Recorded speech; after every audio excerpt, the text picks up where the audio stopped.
Guten Morgen Schweiz! Falls du das erste Mal auf dem Kanal bist, wir versuchen hier möglichst objektiv Volksabstimmungen, Wahlen und sonst politische Sachen anzuschauen und zu diskutieren.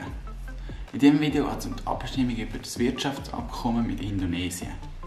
Indonesien ist offenbar die grösste Volkswirtschaft von Südostasien. Es hat ein grosses Wachstumspotenzial und irgendwie macht es einen Sinn, dass man mit denen handeln und gute Handelsbedingungen haben. Die Schweiz hat mit Indonesien ein Handelsabkommen abgeschlossen. Wenn das in Kraft tritt, kann die Schweiz günstiger exportieren. Das gleiche gilt auch für Indonesien umgekehrt. Bessere Bedingungen insofern, dass sie keinen Zoll zahlen müssen. Bei landwirtschaftlichen Produkten müssen sie teilweise keinen Zoll zahlen. So Abkommen helfen meistens der Wirtschaft. Und im Moment ist die EU auch am Verhandeln mit Indonesien. Und wenn wir das Abkommen nicht machen, macht es die EU. Dann haben wir wirtschaftliche Nachteile. Und so wie das halt immer geht. Also irgendwie klingt alles gut. Es hat sogar in diesem Abkommen noch gewisse Regeln über Nachhaltigkeit. Warum wird dann ein Referendum ergriffen? Es ist so, dass Indonesien nicht ganz so ein braves Land ist wie die Schweiz. Behauptet, dass dort soziale Standards missachtet werden. Kleinbauern werden vertrieben. Umweltsachen werden nicht eingehalten. Kinder müssen arbeiten. Giftige Pestizide werden verbreitet. Es wird übermäßig viel Holz abgehackt. Und die Idee ist, dass die Schweiz nicht unbedingt den Handel so fördern und das fördern in diesem Land. Eines der Hauptissues von diesem Abkommen ist das Palmöl. Das ungesunde Zeug, das im Nutella drin hat. Auf jeden Fall braucht es für den Anbau von dem Palmöl Fläche. Und für diese Fläche zur Verfügung stellen wird Holz abgeholzt, also Wald abgeholzt. Die Befürchtung ist jetzt, dass mit dem Abkommen die Produktion von Palmöl gefördert wird und somit mehr Wald abgeholzt wird. Wir wissen, dass Abholzen von Wald das Klima schadet. Wir haben schon bis zu 3/4 von unserer Landoberfläche verändert.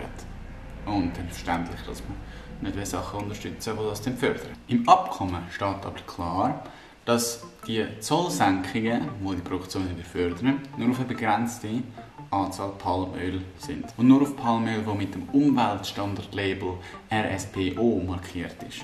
Und jetzt ist aber klar, wenn durch Korruption die Label sowieso missachtet werden, sind sie nicht so viel wert. Da wären striktere Kontrollen und Sanktionsmaßnahmen nötig, dass die Label effizient wären. Das mit dieser Korruption sind aber keine Fakten, sondern Befürchtungen, Annahmen respektive Anschuldigungen. Es gibt nämlich auch Berichte über Schweizer Unternehmen, die dort arbeiten und diese Standards einhalten und kontrollieren. Und jetzt kommen all die Meinungen zusammen. Man kann natürlich sagen, ja, es sind nur 2 Frachtcontainer Palmöl, also relativ wenig, und die Nachfrage nach Palmöl in der Schweiz sinkt.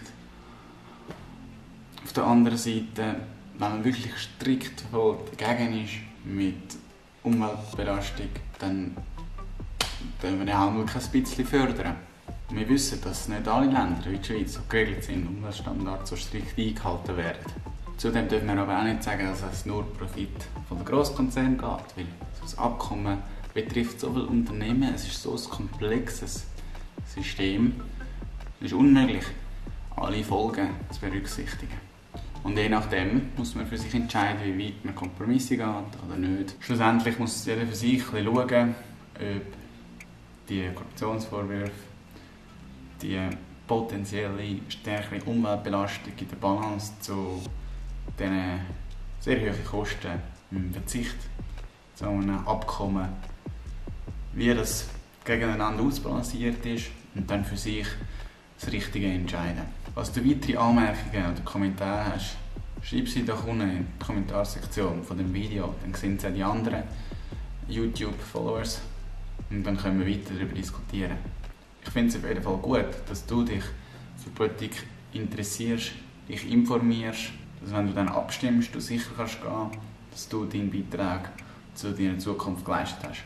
Falls du etwas von diesem Video hast nehmen können, würde ich mich über ein Like freuen. Um die weiteren Videos nicht zu verpassen, dich weiter informieren, abonniere doch den Kanal.